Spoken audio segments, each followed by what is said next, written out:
اعوذ باللہ من الشیطان الرجیم بسم اللہ الرحمن الرحیم اللہم صلی علی سیدنا و حبیبنا و شفیعنا و کریمنا و رؤوفنا و نورنا و ملجانا و مأوانا و مولانا محمد صلی اللہ علیہ وآلہ وصحبہ وبارک وسلم۔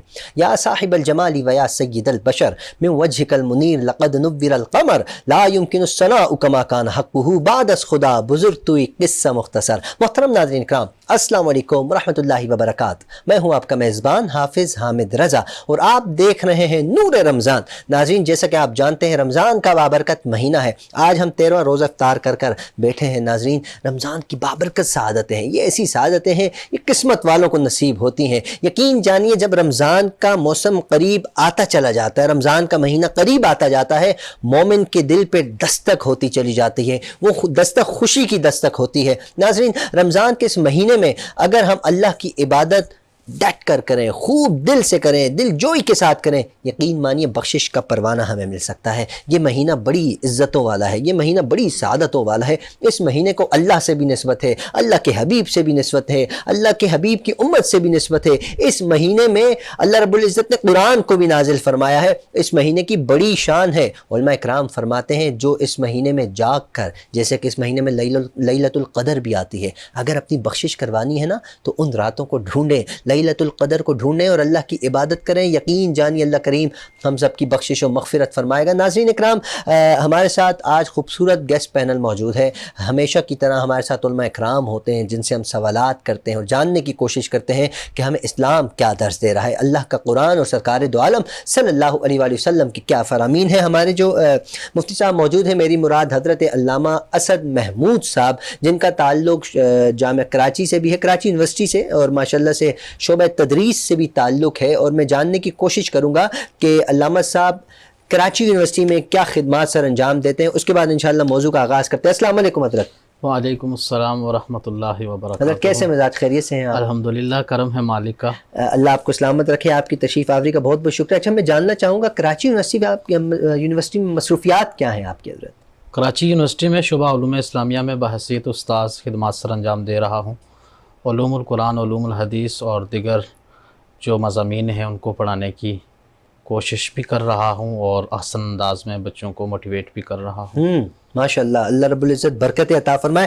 ناظرین کرام، انشاءاللہ ہم علامہ صاحب سے گفتگو کا آغاز تو ہم کر چکے ہیں، موضوع کا آغاز کریں گے۔ آپ کو بتاتا چلوں آج کا ہمارا موضوع اسلام اور سائنس، اسلام کا اور سائنس کا آپس میں کیا تعلق ہے، قرآن میں اسلام کے حوالے سے کیا معلومات ہیں، سائنس کے حوالے سے کیا فرامین ہے سرکار دو عالم صلی اللہ علیہ وآلہ وسلم کی، اس پر بھی گفتگو کریں گے۔ موضوع بڑا خوبصورت ہے، ظاہر سی بات ہے جب یہ علامہ اسد محمود صاحب ہمارے ساتھ موجود ہیں۔ ناظرین، حضور کی ثنا، جس پروگرام میں حضور کی ثنا نہ کی جائے وہ پروگرام ادھورا ہوتا ہے۔ تو حضور کی ثنا کرنے کے لیے نعت خواں حضرات بھی ہوتے ہیں، علماء اکرام اپنے انداز میں حضور کی ثنا کرتے ہیں، نعت خواں اپنے انداز میں حضور کی ثنا کرتے ہیں۔ ہمارے ساتھ موجود ہیں محترم مقام محمد شاہزیب علی صاحب، میں ویلکم کرتا ہوں۔ السلام علیکم۔ کیسے مزاج، خیریت سے ہیں؟ اللہ کا احسان، بہت بہت شکریہ، آپ کی تشریف آوری کا شکریہ۔ انشاءاللہ ہم آپ سے حضور کی ثنا سننے کی سعادت حاصل کریں گے۔ ناظرین، تیسرے جو ہمارے گیسٹ بیٹھے ہیں ماشاءاللہ سے وہ قاری بھی ہیں اور بہت خوبصورت انداز میں گفتگو بھی فرماتے ہیں، اور سوشل ایکٹیویٹیز بھی ان کی بہت زیادہ ہیں، اور اس کے علاوہ ماشاءاللہ سے اللہ رب العزت نے بڑی عزتوں سے نوازا ہے اور مختلف ٹی وی چینلز پر پروگرام کی میزبانی کے فرائض بھی سر انجام دیتے ہیں۔ میری مراد محترم مقام جناب قاری مدثر تھانوی صاحب۔ قاری صاحب السلام علیکم۔ السلام علیکم، کیسے ہیں آپ؟ ٹھیک ہیں، خیریت سے ہیں آپ؟ الحمدللہ، یقیناً آپ اپنی قیمتی مصروفیات میں سے وقت نکال کر جس طرح آپ آئے، مجھے اندازہ ہے بڑی ایمرجنسی میں آپ تشریف لائیں۔ میں آپ کا دل کی گہرائیوں سے شکریہ ادا کرتا ہوں، آپ نے انتظار، علامہ صاحب آپ نے بھی بہت انتظار کیا، اس کے لیے میں معذرت چاہتا ہوں۔ باقاعدہ ہم پروگرام کا آغاز حمد باری تعالیٰ سے، میں گزارش کروں گا شاہزیب علی سے کہ اپنی خوبصورت آواز میں حمد باری تعالیٰ پیش فرمائیں۔ کعبے کی رونق، کعبے کا منظر، کعبے کی رونق، کعبے کا منظر، اللہ اکبر، اللہ اکبر، اللہ اکبر، اللہ اکبر۔ دیکھو تو دیکھے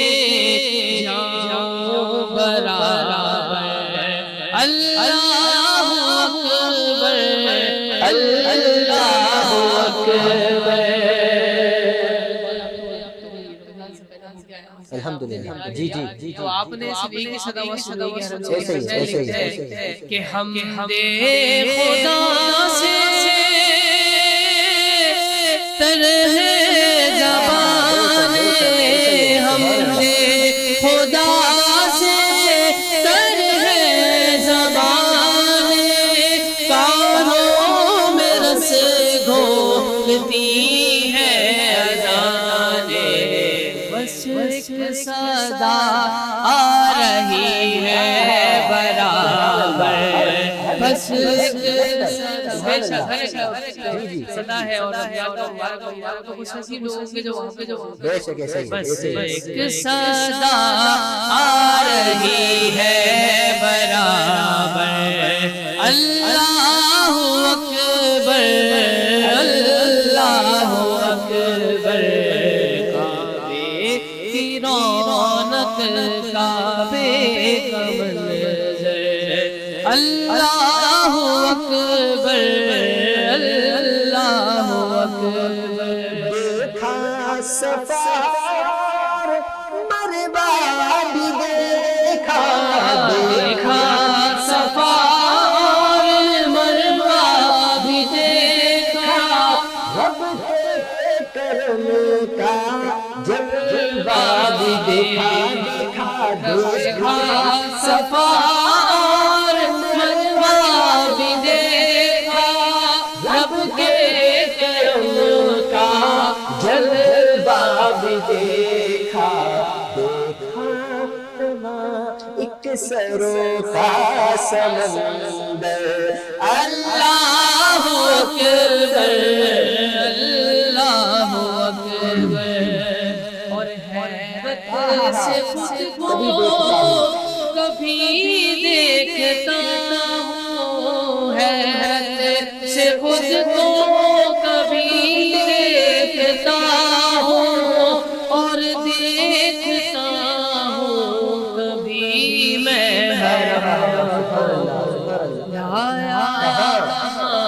مجھ کو میرا مقدر اللہ اکبر اللہ اکبر کعبے کی رونق کعبے کا منظر اللہ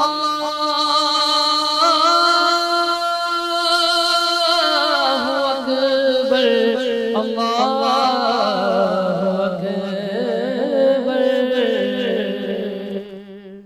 بے شک کعبے کی رونق کعبے کا منظر حمد خدا سے طرح زبانیں کانوں میں رس گھولتی ہیں اذانیں اللہ کریم ہم سب کو باادب طریقے سے کعبۃ اللہ کا دیدار اور کعبۃ اللہ کا طواف کرنے کی سعادت نصیب فرمائے۔ ناظرین کرام حمد باری تعالیٰ پیش فرما رہے تھے محمد جناب شاہزیب علی صاحب خوبصورت انداز میں، اللہ کریم ان کی آواز میں برکت عطا فرمائے۔ ہمارے ساتھ علامہ صاحب موجود ہے، میں ڈائریکٹ موضوع کا آغاز کرتا ہوں۔ علامہ صاحب اسلام اور سائنس ارشاد فرمائیے گا سب سے پہلے اس کا لغوی معنی کیا ہے؟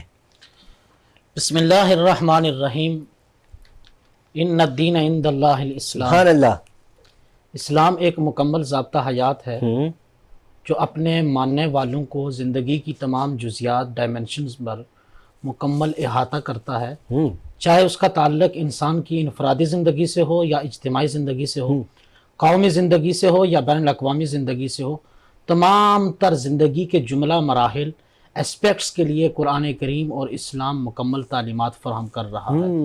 اس لحاظ سے سب سے پہلے اسلام کے لغوی معنی کے اعتبار سے دیکھیں تو اس کو اگر اسلام کو ثلاثی مجرد کے اندر لے کے جائیں گے تو اس کا سلیمہ یسلم سلامتاً، تو اس کا معنی ہے محفوظ بنانا اور باسلامت رکھنا۔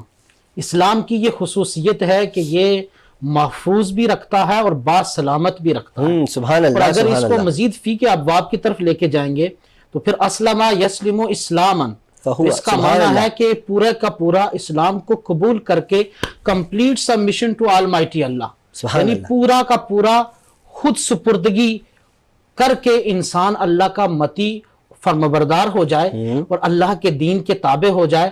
جب وہ اپنی منشا کو چھوڑ کر اللہ کی منشا کے مطابق ہو جائے گا اور ادخلوا فی السلم کافہ کا مظہر ہو جائے گا، تو پھر اس کو اسلام کے پورے اثرات،